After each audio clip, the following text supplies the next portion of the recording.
गोविंदानंद आश्रम में नवरात्रि के समापन एवं रामनवमी के अवसर पर मुख्यमंत्री के राजनीतिक सलाहकार भारत भूषण भारती सहित अनेक गणमान्य जनों ने हवन यज्ञ एवं शतचंडी महायज्ञ में भाग लेकर पूर्णाहुति डाली। इसके पश्चात विशाल भंडारे का आयोजन किया गया। भारत भूषण भारती ने कहा कि राम शब्द रवि शब्द का समानार्थक है, जिसका मतलब है स्वयं का प्रकाश, अर्थात स्वयं के भीतर की ज्योति जलाना। मतलब हमारे हृदय के अंदर जो प्रकाश की ज्योति वे लो जलती है वही राम है, और शायद यही कारण है कि मनुष्य के जन्म से लेकर अंत तक में केवल राम नाम ही व्यक्ति का साथ निभाता है। यदि ये कहा जाए कि आत्मा का प्रकाश ही राम नाम है तो कोई अतिशोक्ति नहीं होगी। इस अवसर पर महंत बंसीपुरी ने कहा कि भारत भूषण भारती को माता की चुनरी व नारियल भेंट कर उन्हें आशीर्वाद प्रदान किया गया। महंत बंसीपुरी ने कहा कि नवरात्र में माँ दुर्गा की पूजा का विशेष महत्व है। माता की पूजा अर्चना से मनुष्य के सभी बिगड़े काम बनते हैं और क्रोध खत्म होता है। कार्यक्रम में शामिल हुए श्रद्धालुओं व नगरवासियों ने नवरात्रि के समापन अवसर पर रामनवमी व शतचंडी महायज्ञ में आहुति डालकर अपने परिवार के सुख समृद्धि की कामना की। इसके पश्चात विशाल भंडारे का आयोजन किया गया, जिसमें श्रद्धालुओं ने प्रसाद ग्रहण किया। इस अवसर पर महामंडलेश्वर स्वामी विद्यागिरी, सर्वेश्वरी गिरी राधे, स्वामी खटवांगपुरी, युधिष्ठिर बहल, सरस्वती हेरिटेज बोर्ड के सदस्य रामधारी शर्मा, वैद्य प्रमोद कौशिक, सरपंच विक्कल कुमार चौबे, नपा अध्यक्ष आशीष चक्रपाणी, सुरेंद्र, पप्पू ढींगरा, रॉकी शर्मा, रविकांत कौशिक, महान दीपक प्रकाश, विपिन काड़ा, राकेश पुरोहित, विनोद बंसल, आदित्य बहल सहित अनेक गणमान्य लोग मौजूद थे। रामनवमी का दिन है और माँ भगवती की आराधना का भी दिन है। महाराज श्री बंसीपुरी जी महाराज जी ने गोविंदानंद आश्रम में इसका जो आज आयोजन किया है, ये बहुत ही सराहनीय है। धर्म गुरु के नाते धर्म ध्वजा को पिछले 40-50 साल से महाराज जी यहाँ पर उठाए हुए हैं और इनका हमारे इस क्षेत्र में बहुत बड़ा योगदान है। भगवान राम जी का अयोध्या में जो मंदिर बन रहा है विश्व में अद्वितीय है। और जैसे कि कुछ समय से कहते हैं कि विश्व में 7 आश्चर्य हैं, तो वो उन 7 आश्चर्यों में सबसे भारी है, क्योंकि भगवान राम जी की जो आस्था लोगों में है विश्वव्यापी है।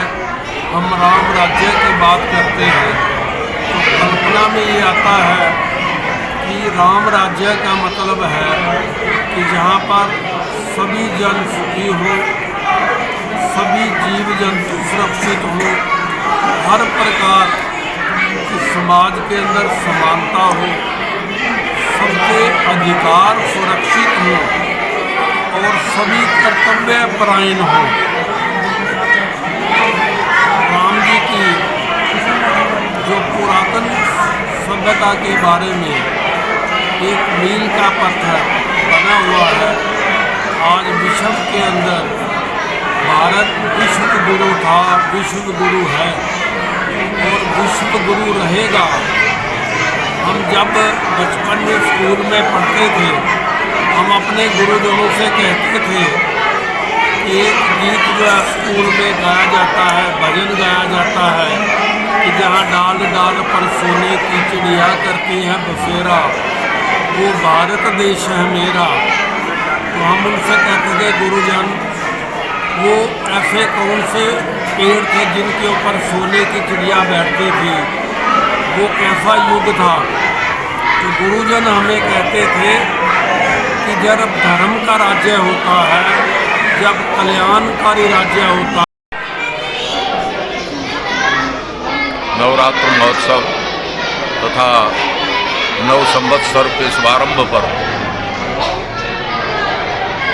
हमारे संपूर्ण भारत अपितु संपूर्ण विश्व में ये शक्ति उपासना का महापर्व मनाया जाता है।